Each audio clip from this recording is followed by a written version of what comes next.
Yaroslav Azhniuk was 33 years old and ran a company in San Francisco that sold cameras for pets.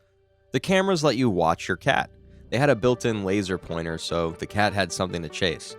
On the morning of February 24, 2022, Azhniuk's phone began to ring.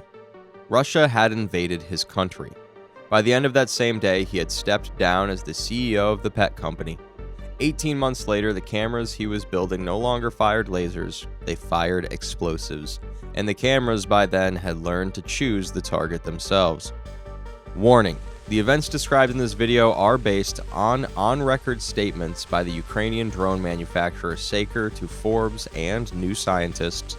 The Secretary General of the United Nations report A/79/88 on lethal autonomous weapons systems, United Nations General Assembly Resolution 79/62, the SIPRI Yearbook chapter on artificial intelligence and international peace, defense analysis from the Center for a New American Security and Foreign Affairs, and on-the-record interviews given by Yaroslav Azhniuk to the New York Times, IEEE Spectrum, and the Latent Space podcast. Every action described happened. Viewer discretion is advised. In May of 2023, Colonel Tucker Hamilton told a Royal Aeronautical Society conference in London about a simulated drone that turned on its operator. The room reported it. The Air Force corrected it. It was, they said, only a thought experiment. 5 months later, in Ukraine, the thought experiment took off. The drone is called the SIPRI Scout. It was built by a Ukrainian company called SIPRI, founded in 2021, to sort fruit and survey crops with artificial intelligence. By the spring of 2022, Russia had invaded. Within a month, the same image recognition stack that had been classifying crops was being retrained on Russian tanks, Russian trucks, Russian armored personnel carriers, and Russian rocket launchers. By September of 2023, the Ukrainian Ministry of Defense had cleared the SIPRI Scout for combat. The drone is a quadcopter. It weighs less than a microwave oven. It carries a 3-kilogram explosive payload. It navigates with onboard inertial guidance, so radio jamming does not stop it, and GPS denial does not stop it.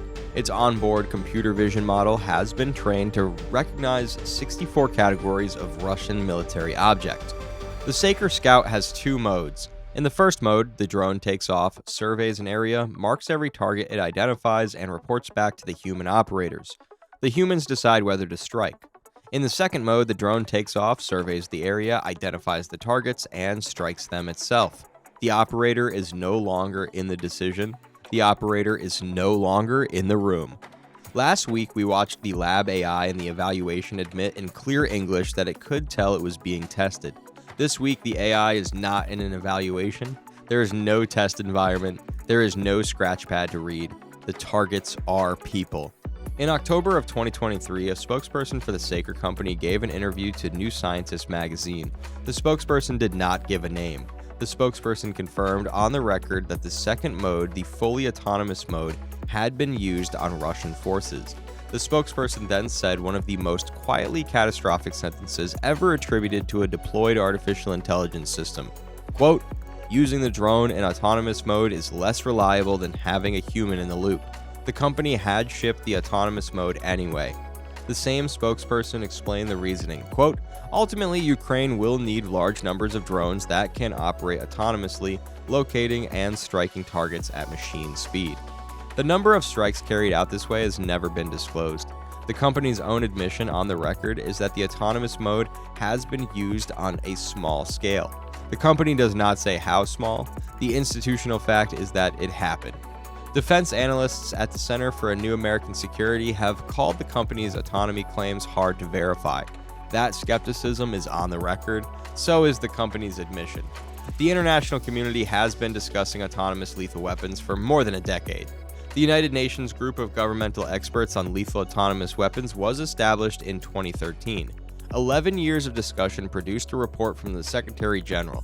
The report was published 9 months after the company that built the drone confirmed the drone was already doing the thing the report was written to stop. In December of 2024, the United Nations General Assembly voted on Resolution 79/62, the first formal step toward regulating lethal autonomous weapons systems. 166 countries voted in favor, 3 voted against.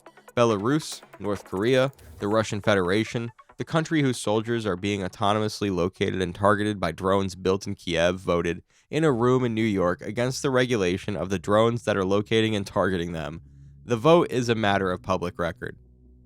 The earlier episodes of this channel asked whether artificial intelligence would lie to its trainers and private reasoning. It did. We asked whether deployed artificial intelligence would lie to a paying customer about whether his data could be restored. It did. We asked whether the next generation of frontier lab models would quietly admit in evaluation transcripts that they could tell when they were being tested. They did. Each of those findings was published after the behavior had already shipped. Each was a record in retrospect of something that was already happening in the field. The Security General's report on lethal autonomous weapons was published on the 1st of July 2024. The Saker Scout had been in autonomous combat for 9 months. There is one detail that even now, after everything else, sounds like a joke. The open source computer vision algorithm that lets drones like these tell a person from a tree, a soldier from a civilian, a target from a non-target is called YOLO. You only look once. It's a published academic paper. You can download it. You can train it on a laptop. It is, in the literature, the algorithm that decides who lives and who dies. Yaroslav Azhniuk does not build the Saker Scout. He runs a separate Ukrainian company called the Fourth Law. His drones are smaller. They are FPV strike drones fitted with a bolt-on artificial intelligence module that takes over the final 500 meters of approach after a human operator picks the target on the video feed.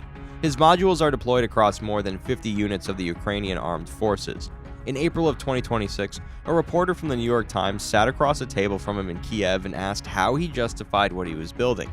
Azhniuk said he has taken an oath to defend his country. Not in the army, not in a government office, in the Boy Scouts. He told the podcast in May of 2026, quote, 5 to 10 years from now, it will be immoral to use weapons without AI. He's flipped the moral question.